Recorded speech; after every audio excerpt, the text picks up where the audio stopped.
gracias por la oportunidad que nos están dando al Senacica de recibirnos aquí en el Colegio de Posgraduados con destacados invitados y con destacados investigadores, por darnos la oportunidad en un foro tan abierto de mencionar lo que nosotros hacemos al día a día con la Ley de Bioseguridad de Organismos Genéticamente Modificados. Siguiente, por favor.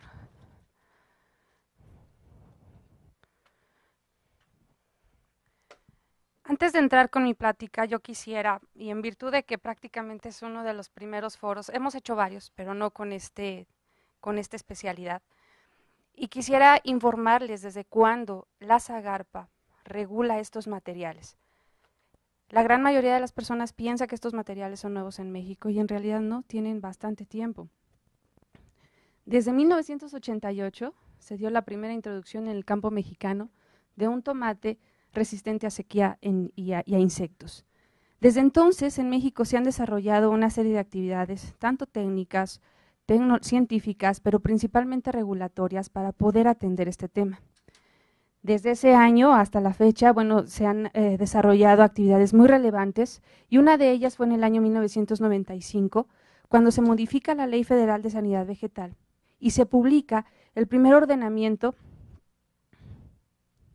¿Ese para qué es? Ah, perfecto.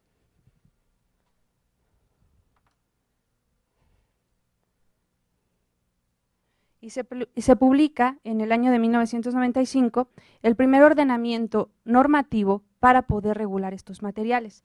Esa norma era la 056 FITO 1995, en donde se establecían los requisitos para el movimiento interestatal, importación y establecimiento de pruebas de campo. Siguieron sucediendo muchísimas cosas, pero otro de los elementos más destacados es que en el año 2005 se publica la Ley de Bioseguridad de Organismos Genéticamente Modificados y en el 2008 su reglamento.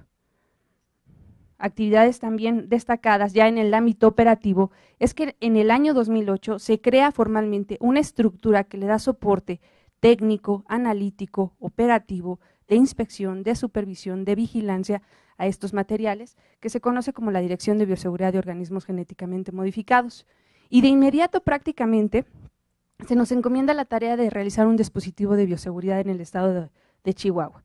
En el 2009 siguen sucediendo bastantes cosas, pero dentro de este componente y de este año se da la primera liberación experimental de maíz genéticamente modificado, porque se publica una modificación en el reglamento de la Ley de Bioseguridad de Organismos en esta materia. En el 2010 se crea el Centro Nacional de Referencia en Detección de OGMs, que nos permite todavía aún más dar soporte a estas actividades, porque es precisamente en este Centro Nacional donde se realiza la detección, identificación y secuenciación de los organismos genéticamente modificados, que sirven precisamente sus resultados para que nosotros podamos realizar actividades operativas y de inspección con mayor seguridad. En ese 2009 se da también la primera liberación en campo en programa piloto de maíz, el primer permiso, y en el 2011 inician los trabajos para publicación de la norma de análisis de riesgo animal y vegetal que en este momento estamos discutiendo. Una vez que se crearon los comités de bioseguridad para poder estudiar estos materiales y para poder sentarnos en la mesa con distintas personalidades que tienen interés jurídico en la materia y que nos están ayudando a desarrollar estos elementos complementarios regulatorios. El objetivo de la Ley de Bioseguridad que actualmente nos opera y nos compete se especifica particularmente en regular las actividades de utilización confinada, liberación experimental, liberación en programa piloto, comercial, comercialización, importación, exportación de organismos genéticamente modificados con el fin de prevenir, evitar o reducir los posibles riesgos que estas actividades pudieran ocasionar a la salud humana, al medio ambiente, a la diversidad biológica o a la sanidad animal, vegetal o acuícola. ¿Qué es lo que nosotros hacemos? Bioseguridad. Todo nuestro componente regulatorio está enfocado a bioseguridad en estas materias. Todo lo que hacemos, las medidas, las inspecciones, los procedimientos, están perfectamente ajustados a la ley que actualmente nos opera. Particularmente la SAGARPA tiene distintas competencias o atribuciones en algunos materiales, lo que son vegetales que se consideran especies agrícolas, animales que son especies ganaderas, insumos fitosanitarios y de nutrición animal y vegetal, especies pesqueras y acuícolas, OGMs que se utilicen en la inmunización, OGMs que sean hongos, bacterias, protozoarios, virus, viroides, espiroplasmas, fitoplasmas y otros microorganismos que tengan fines productivos agrícolas, pecuarios, acuícolas o fitosanitarios. Y en los demás organismos o productos que determine el reglamento de la propia ley. Actualmente nosotros, nuestro campo operativo en este momento, está fundamentalmente aterrizado en vegetales, justamente porque los promoventes en este momento solamente han sometido solicitudes de transgénicos en vegetales, pero próximamente, según nos comentan, empezarán a llegar peces, animales y otro tipo de microorganismos e inclusive insumos fitosanitarios que estamos trabajando no bajo el esquema de un permiso, sino bajo el esquema de un aviso. Son condiciones regulatorias diferentes. Los permisos son a cielo abierto y los avisos son en utilización confinada. Por ahí algunos de ustedes ya habrán tenido, particularmente los investigadores, alguna circular por parte de nosotros indicándoles que recientemente se publicó en el Diario Oficial de la Federación los formatos de avisos para que todos los desarrollos que tienen en investigación los legalicemos de alguna manera y nos puedan informar sobre lo que están haciendo en cada una de sus unidades administrativas o centros académicos o en otra actividad relacionada a utilización confinada. Estos son los sitios donde actualmente se siembran cultivos genéticamente modificados, todos regulados. Los tenemos perfectamente bien ubicados y prácticamente sincronizados, y todos son inspeccionados de manera cotidiana. Como información general les quiero comentar lo siguiente. Para el caso de insectos, tenemos principalmente dos cultivos, el maíz y el algodón, con dos características, lepidópteros y coleópteros. Estos organismos presentan distintas proteínas, como la CRIA-B, CRI1F, que son las más comunes, la MCRI3A, BIP3A, 20, CRI34, CRI35, CRI1AB, y ustedes observarán que inclusive ya hay combinaciones de proteínas, es lo que se conoce como los estaqueados, y como les comentaba, en lepidópteros y coleópteros. Como información general les quiero comentar que el estatus de las solicitudes de 2010 abarca estos cultivos, maíz, algodón, soya y trigo. Las solicitudes que tuvimos el año pasado fueron 118, los permisos entregados fueron 110, las resoluciones negativas fueron 8 y una superficie aproximada aprobada con un dictamen positivo por parte de la Semarnat de 410.980.11 hectáreas. El estatus de solicitudes para este año, considerando que estamos a mitad de ciclo agrícola y que prácticamente en este momento es cuando ingresa el mayor número de solicitudes, estamos hablando de estos mismos cultivos con un total hasta el corte del día de ayer de 63 solicitudes ingresadas, 5 permisos de liberación que se dieron la semana pasada, 0 resoluciones negativas hasta este momento y 58 que se encuentran en el respectivo análisis de riesgo, que se estarán resolviendo, esperemos, por supuesto, antes de que empiecen los ciclos agrícolas correspondientes. ¿Qué hemos hecho en actividades de inspección? Pues empezamos en el 2009, como les comenté, en el 2008, a finales de 2008 se crea la estructura que da soporte a estas actividades y prácticamente nuestras actividades ya operativas reales inician en el 2009 y en el 2009 realizamos 148 inspecciones, 2010 667 y 2011 425. Como ustedes observarán, ya para estar en estas fechas con 425 inspecciones, prácticamente la meta está más que superada, toda vez que todavía no iniciamos con el siguiente ciclo agrícola, que es el más importante y el de mayor actividad para nosotros. Ustedes observarán que el cultivo más inspeccionado, por supuesto, es maíz. Esto es en lo que respecta a monitoreo. En monitoreo hemos realizado en el 2011, más bien tomado, 345 muestras, 2010, 1.254 muestras y en el 2009, 259 muestras. De las 2010, las muestras positivas fueron 87, 69 para maíz y 18 para soya y en el 2009 fueron 4 de maíz. En consecuencia, y con estos números, hemos realizado distintos dispositivos de bioseguridad en todo el territorio nacional: Chihuahua, Hidalgo, Veracruz, Guanajuato, Sinaloa y Chiapas, por distintas circunstancias: siembras no permitidas de maíz genéticamente modificado, liberaciones accidentales en su gran mayoría, detección de modificaciones genéticas en predios agrícolas con cultivo de maíz y siembras irregulares, particularmente en soya, todas en proceso administrativo o ya afortunadamente finalizadas.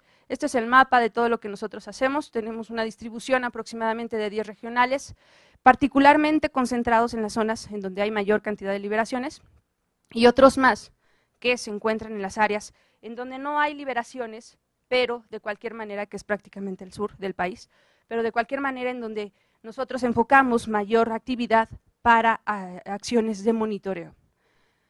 El área a la cual pertenecemos es un área, como bien comentaba, prácticamente regulatoria, pero cuando tenemos casos como estos, prácticamente toda el área se transforma en una brigada de bioseguridad para dar atención a estos elementos, y que cada uno es diferente al otro, cada uno se ataca y se atiende de distinta manera, porque es un cultivo diferente, porque es una etapa fenológica diferente, porque es un estado diferente, porque inclusive son eventos genéticos diferentes y porque las condiciones agroclimáticas que rodean a la situación siempre es diferente. No hay ninguna receta para un dispositivo de bioseguridad.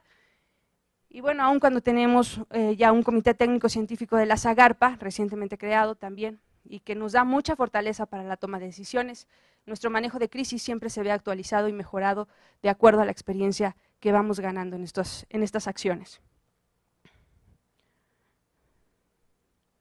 Está un poco raro. Listo. Los organismos genéticamente modificados que nosotros regulamos en México particularmente tienen la resistencia a insectos BT, resistencia a herbicidas, y sus usos son de protección para plagas, enfermedades, estrés y tolerancia a herbicidas. Nuestra evaluación de riesgo, por supuesto, está totalmente alineada a lo que establece la Ley de Bioseguridad de Organismos Genéticamente Modificados, en donde, como bien mencionaba el doctor Concho, el riesgo cero no existe, pero establecemos las medidas de bioseguridad más adecuadas para disminuir el potencial de este riesgo. Hacemos el análisis de caso por caso, paso por paso, y nuestras evaluaciones de riesgo, aparte de que tenemos un comité, un grupo asesor, inclusive aquí en el Colegio de Postgraduados, utilizamos también las guías internacionales de decisión para la protección al ambiente, la protección a la salud humana, factores económicos, evolutivos y ecológicos. Los riesgos que nosotros consideramos para poder hacer nuestro análisis son aquellos derivados de la transferencia de genes, del impacto de organismos no blanco, enemigos naturales, derivados de la presión de selección como resistencia, que es lo que nos trae en esta mañana, el día de hoy, supermalezas, que ya tuvimos un evento me parece que en marzo, en abril de este mismo año, OGMs como plantas voluntarias, temores acerca de la calidad nutritiva, la propiedad intelectual y que pueda haber selección sobre plagas secundarias. Nuestras actividades también son concentradas principalmente en el cuidado de la evaluación de la magnitud de los riesgos y en el monitoreo de la resistencia de plagas, enfocándonos al tema del día de hoy, para tener como base la implementación de medidas de bioseguridad pertinentes a cada situación.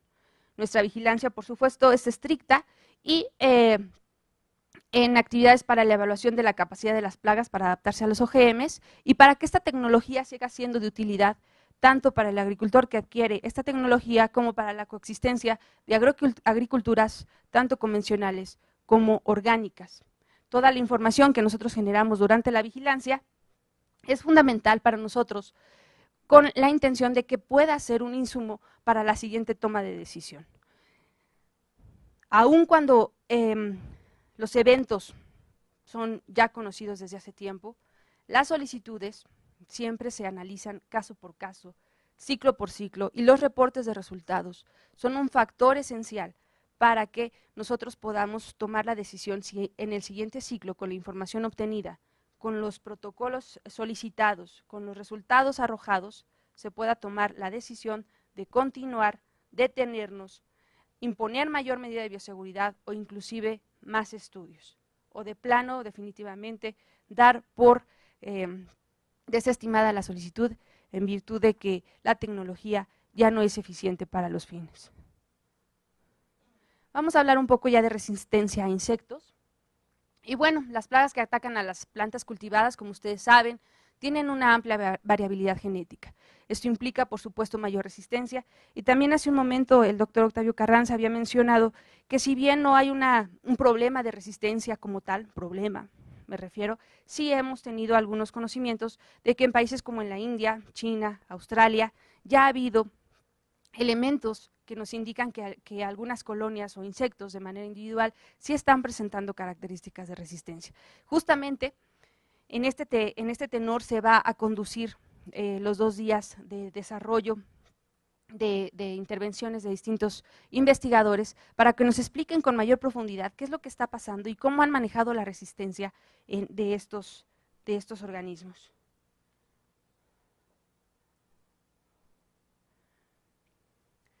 Bueno, ustedes saben, el fracaso de la dosis la resistencia se entiende como el fracaso de la dosis mínima originalmente efectiva debido a la selección de un carácter genético heredable. El riesgo de desarrollo de la resistencia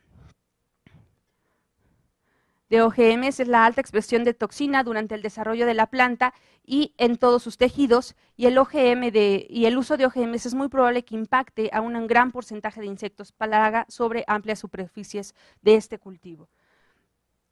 Las consecuencias, bueno, siempre que los OGMs ejerzan una presión de selección sobre los organismos plaga, se espera una respuesta de sobrevivencia llamada resistencia, y bueno, esto nos va a traer consecuencias importantes, lo que es la pérdida del mejor insecticida que hasta este momento conocemos, que es el Bacillus thuringiensis, el regreso de alternativas, al uso de alternativas inclusive más contaminantes y dañinas para la salud humana, porque ustedes saben que cuando el OGM o el organismo genéticamente se utiliza, es una herramienta más para el manejo integrado.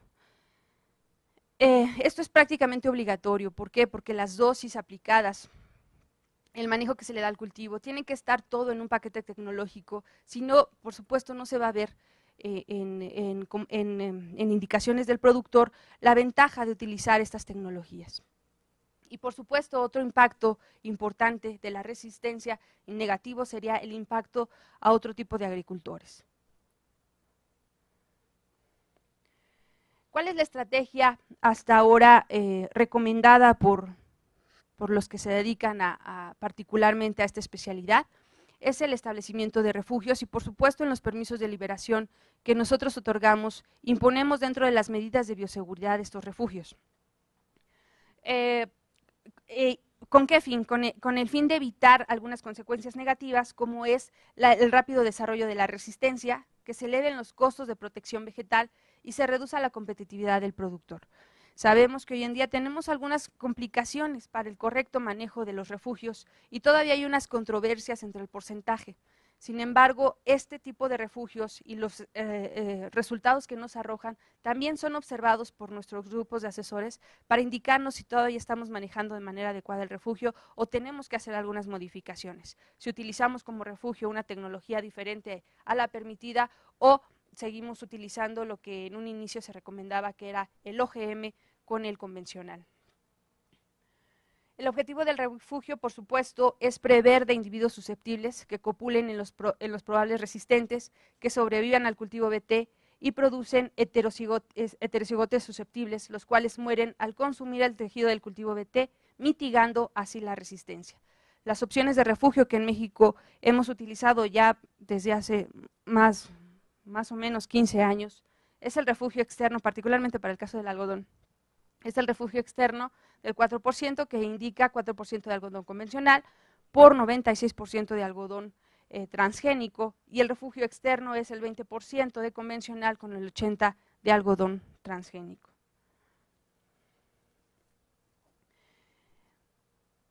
En esta inquietud de saber con más detalle, y particularmente porque nosotros nos dedicamos en el SEINACICA a regular las sanidades, hemos desarrollado un convenio de colaboración, como ya les platicaron hace unos minutos, con el Colegio de Posgraduados, para que nos ayuden a establecer las herramientas más adecuadas que nos arrojen resultados sobre el manejo correcto de la resistencia en nuestro país con los cultivos que actualmente estamos liberando. Hemos desarrollado el año pasado este convenio en donde uno de los varios proyectos que tiene el colegio es el diseño de un programa nacional de manejo y monitoreo de la resistencia de plagas al maíz genéticamente modificado, tomando en cuenta los adelantos de la investigación científica en la materia y los intereses de los productores, y un equipamiento de un laboratorio con capacidad instalada para atender las necesidades nacionales en la materia de monitoreo resistente a cultivos genéticamente modificados. Tengo el gusto de presumirles que el Senacica, aparte de tener un Centro Nacional de Referencia de Detección de Organismos Genéticamente Modificados y de estar reportando continuamente el monitoreo de los cultivos liberados o de los cultivos convencionales relacionados con los OGMs, a la Cibiogem, también ya tenemos otros 2 laboratorios aquí en el Colegio de Posgraduados, uno para plagas y otro para malezas, que nos dará mayores elementos en la toma de decisiones. Prácticamente el Senacica en este momento cuenta ya con 3 herramientas más, una de ellas general, que es la del centro de monitoreo normal, y 2 especializadas que se encuentran aquí en el Colegio de Posgraduados. Quiero agradecer particularmente al Colegio de Posgraduados porque nos han dado unos resultados espectaculares en esta materia. Seguimos trabajando, seguimos inventando proyectos empáticos con los que tuvimos el año anterior, y por supuesto nuestra intención es seguir fortaleciendo al sector investigador y académico para que las investigaciones que realizan, las tareas que realizan, los objetivos que nos plantean sean también de relevancia para la toma de decisión de los reguladores. Ustedes saben que cualquier decisión que nosotros tomamos previo a una liberación de organismos genéticamente modificados siempre está sustentada en elementos técnicos y científicos. No tomamos y no podemos tomar decisiones arbitrarias porque esto trae consecuencias también legales importantes. Es por eso nuestra necesidad de hacernos llegar de investigadores destacados o de licenciaturas o de maestrías o de doctorados que estén interesados en empezar a investigar en estas materias para que poco a poco tengamos un semillero y una población más amplia, con conocimientos profundos, reales, que generen línea base de información que nos permita tomar decisiones reales y, como les mencionaba, con elementos técnicos y científicos que protejan cualquier decisión, tanto negativa como positiva, de una resolución de la Zagarpa. Bueno, pues en nombre de la Dirección General de Inocuidad Agroalimentaria, Acuícola y Pesquera del Senacica Zagarpa, les doy las gracias nuevamente por su atención y estoy a sus órdenes para cualquier pregunta. Gracias.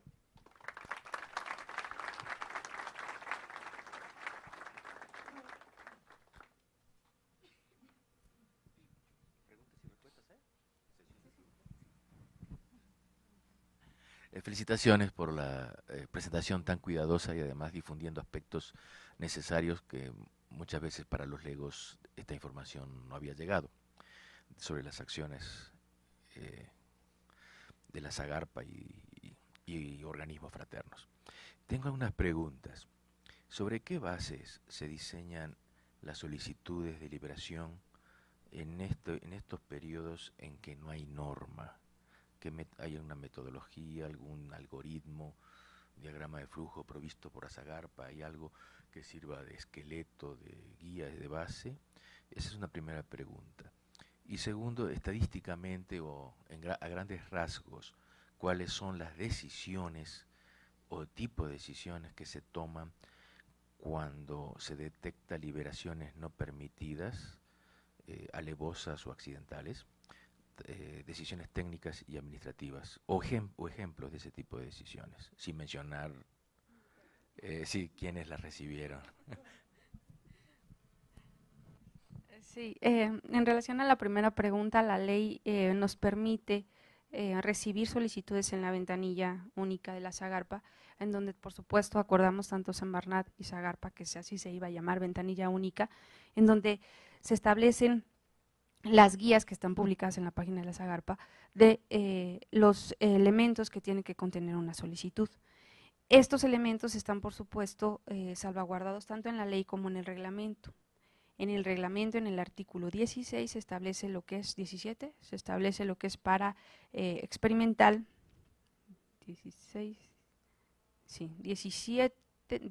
experimental, 17 programa piloto y 19 comercial. Ahí están prácticamente todos los requisitos y efectivamente sí nos mandata a realizar normas, pero también la ley, en virtud de que las normas eran muy complejas hacerlas, es un trabajo muy extenuante e inclusive difícil para poderlas desarrollar por varios elementos. Uno de ellos inclusive es la tala regulatoria que nos impusieron el año pasado, en donde nos prohíben realizar normas, a menos de que sean estrictamente necesarias.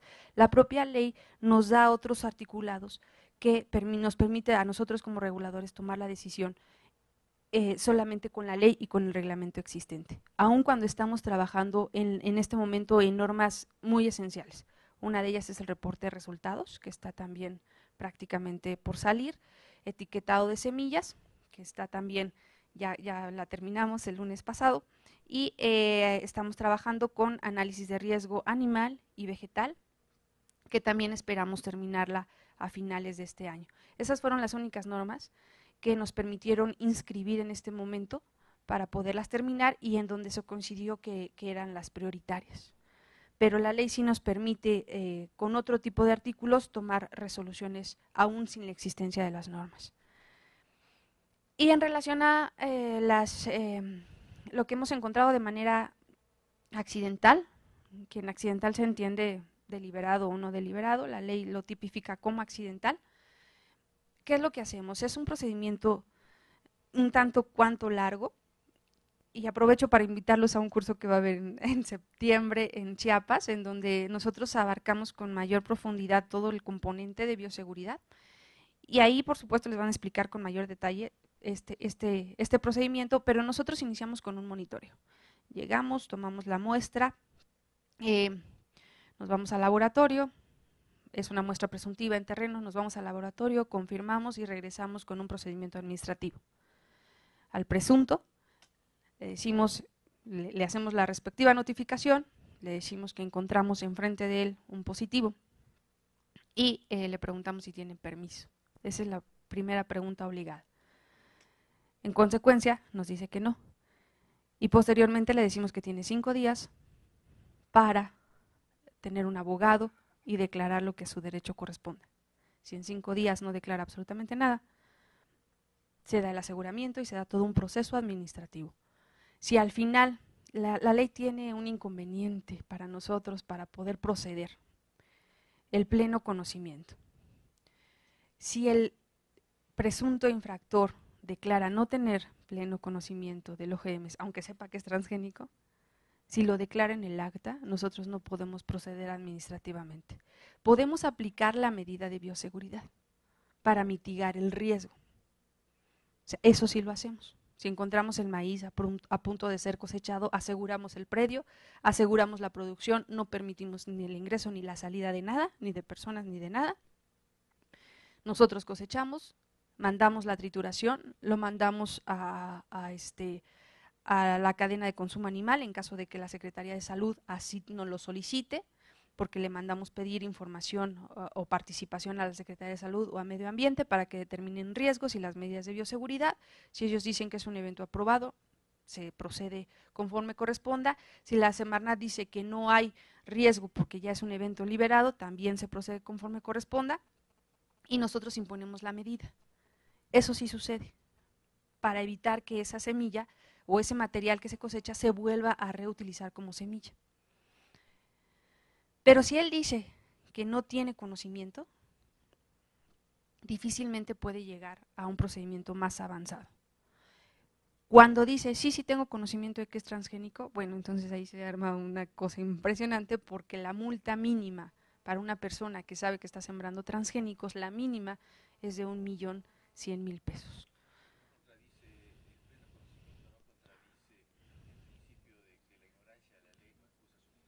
Sí, eso por supuesto, por eso imponemos la medida. Y si hay una sanción, la sanción es el triturado y la destrucción del material, si es que impone, si es que se comprueba la destrucción, porque para la hacer destrucción debe haber un daño grave o irreversible. También ahí hay ciertas complejidades. Entonces lo que imponemos es la trituración o el reuso del material o cualquier situación, y eso es a costa del productor. Eso sí es una sanción. Entonces, sí, efectivamente, no lo excusa el hecho de no conocer, no lo excusa de su culpabilidad, pero para la aplicación de las multas y para que proceda ante la Procuraduría General de la República en cuestión de medio ambiente, debe declarar que tiene pleno conocimiento. Repito, este es como una charla bien larga, muy interesante, muy bonita, porque hemos aprendido bastante de este procedimiento. La ley es compleja en su naturaleza y nos ha costado muchísimo trabajo desbaratarla para poder operarla en todos los sentidos, pero principalmente en ese, porque ya hay más terceros involucrados. Por nada, gracias a usted.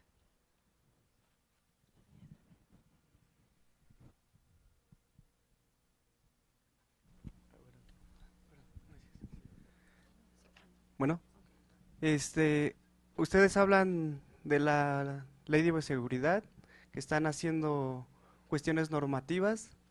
Mi pregunta es, entonces, ¿quién va a proteger las semillas nativas? ¿Qué sucede con las semillas nativas? Entonces, si al campesino se va a contaminar su cultivo, ¿quién se lo está contaminando? Y en sí, ¿quién sería el responsable, no?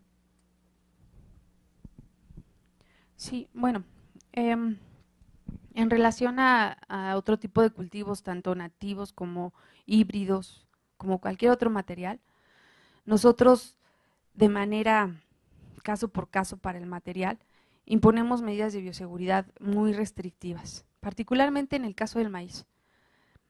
¿Qué hacemos para proteger otro tipo de materiales? Cualquiera que este sea, llámese nativos, razas, criollos, híbridos o variedades compatibles.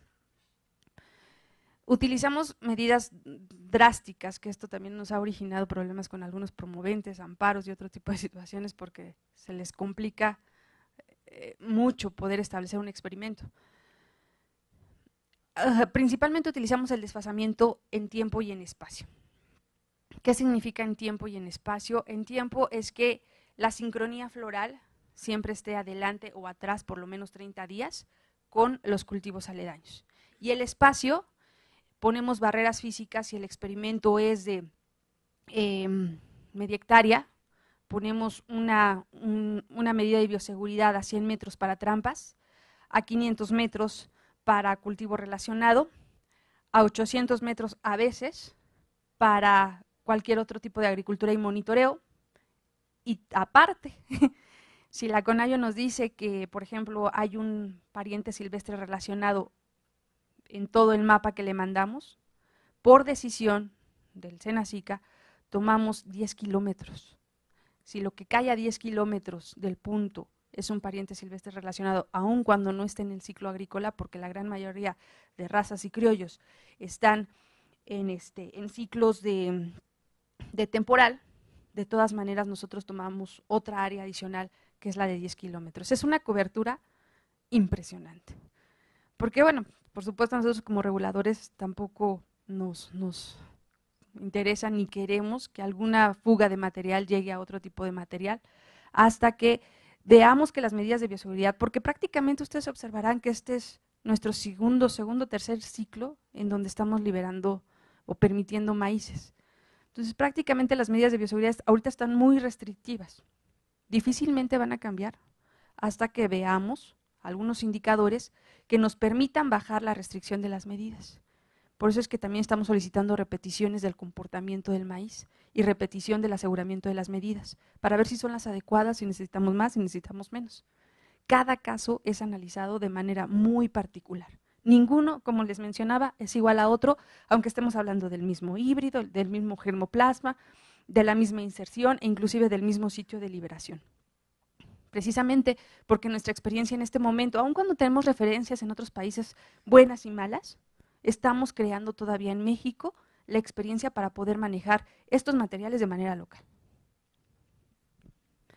Doctor, no sé si hay oportunidad. ¿Listo? Miren, el tiempo se nos agota. Yo quiero nada más preguntar si hay alguna pregunta en el chat para responder. Si no, entonces agradecemos a la ingeniera Silvia Elena Rojas su participación. Muchas gracias.